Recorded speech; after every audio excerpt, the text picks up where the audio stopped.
I'm talking to those marriages out there that have spouses that are not dating each other. I think it's very, very important for us to date our spouses. So I wanted to come on really quick and give you all 5 tips to help you all get back into that dating scene with your spouse.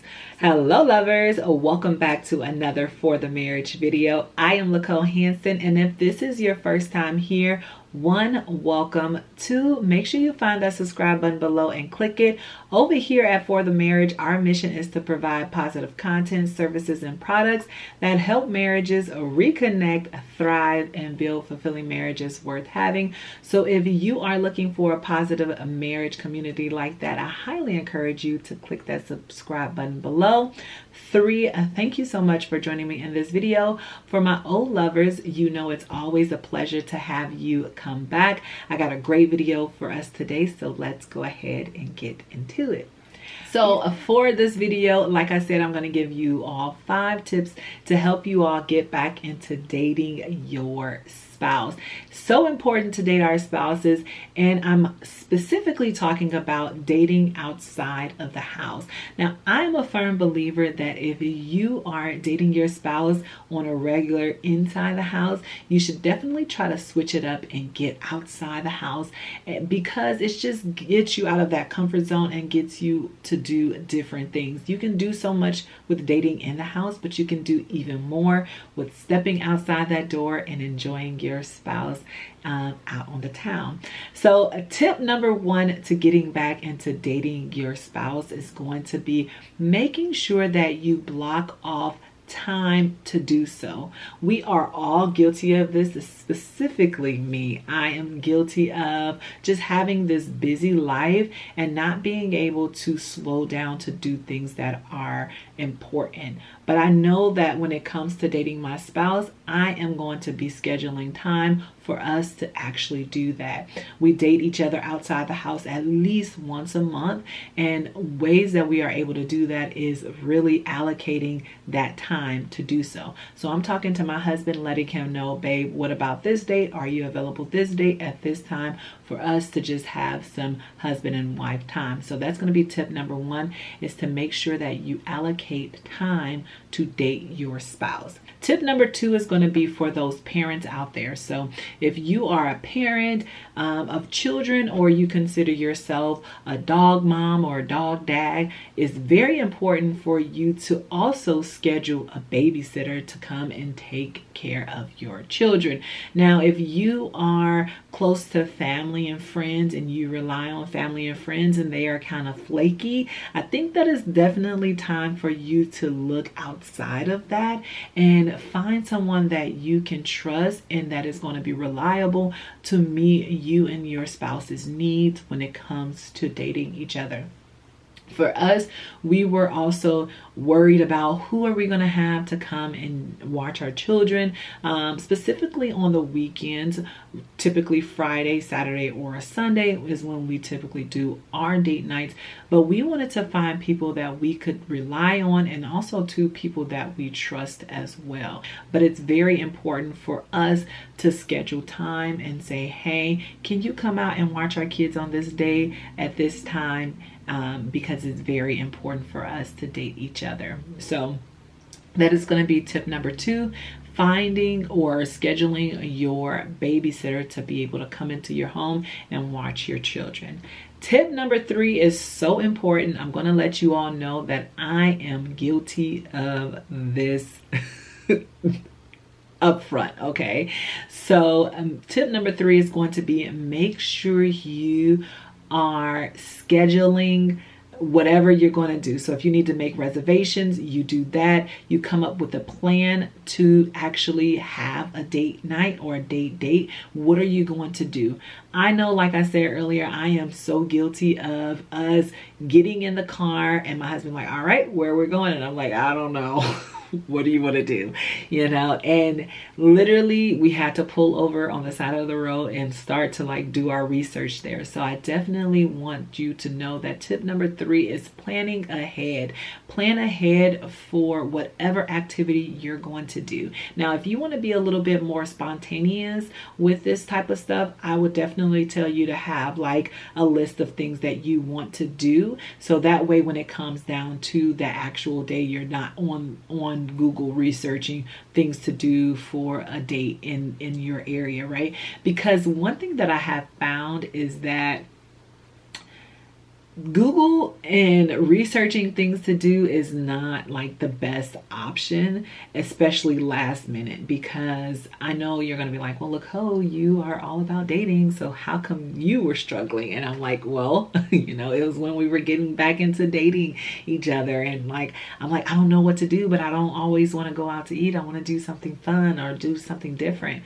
And that is what it came down to, me Googling what to do. And it's just like, go eat here or go walk in this park. And I'm like, I want to do something else. We ended up going to a winery that day, but nonetheless, like, I think it's very important for you to have a plan already and make sure that, you know, you have your reservations already if you need reservations, or you already know where the location that you all are going. It's just going to save time, and it's going to save that stress and or the annoyance of your spouse of like, you don't know where we're going, but you wanted to do a date.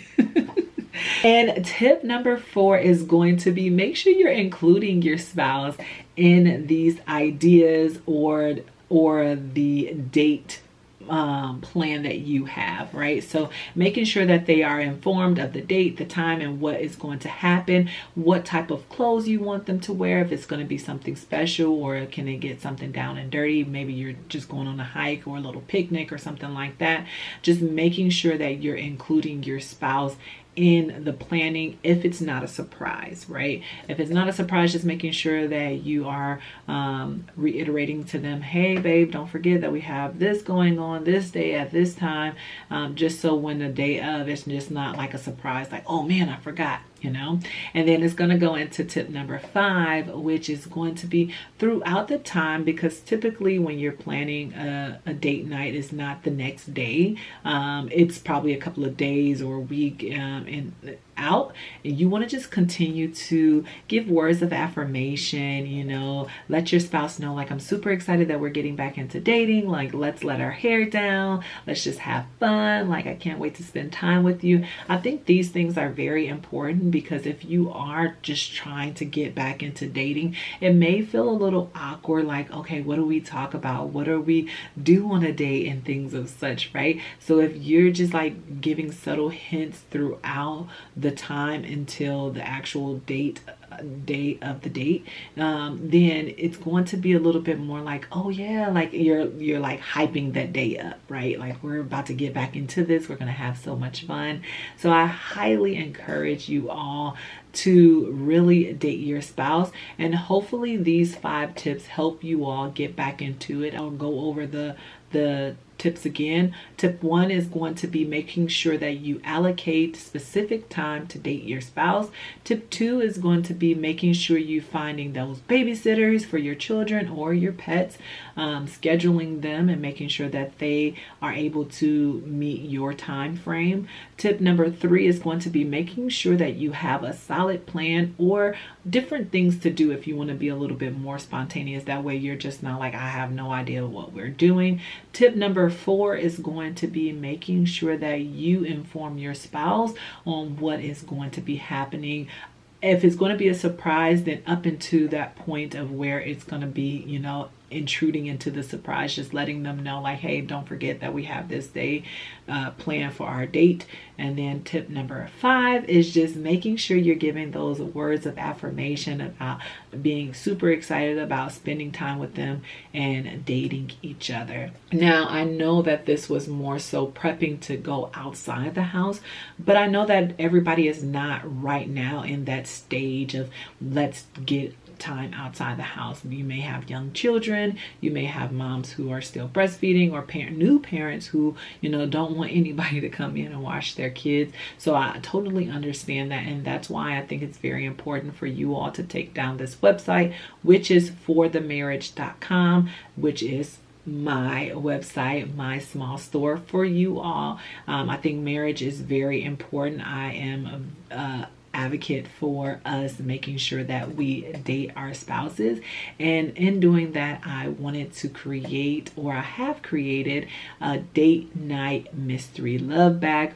which can be done in-house or outside the house. So if you are looking for different things to do on date nights and you're just doing the same thing, sitting down watching movies, or just maybe, you know, talking to each other and that's it, whatever the case may be, I have created the mystery love bag to help you all have those different and fun date night activities in your house. So you can find that at forthemarriage.com, and over there you'll also find other marriage goodies to just promote positive marriage and, you know, just talk about how you feel good about your marriage. Hopefully this video was helpful to someone. If you enjoyed this video, please don't hesitate to give it a thumbs up. Make sure you subscribe if you have not already subscribed. Make sure you share this video with your other married friends. I would love to continue to grow For the Marriage community. And until next time, let's continue to do marriage right. Bye-bye.